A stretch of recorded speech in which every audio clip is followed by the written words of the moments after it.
Hey y'all, welcome to my YouTube channel. In this video I'm gonna show you how you can fix lag, playback lag in Shotcut in under 1 minute. So let's jump right into the video without wasting any second, and I hope it's gonna work for you as it did for me, because I know I don't have any playback lag right now. So what you have to do to fix it, it's very easy. So just head over to settings, and here in settings make sure you go to scaling preview. So when you play the video here, like the playback, you see the video, that's scaling, that's what it means, scaling, preview scaling. And instead of watching or previewing the video, or watching the video at the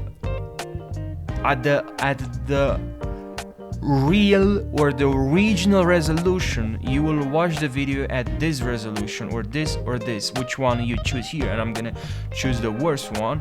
And now, as you can see, I don't have any lag when I preview this video, when I play this video. Okay, so it's very easy to fix this problem. That's what I did, and I hope it's gonna work for you as well. There's no lag whatsoever, and I hope this video helps you as well. If you have any suggestions for the next Shotcut tutorial, please let me know in the comment section. Make sure you subscribe for daily tutorials.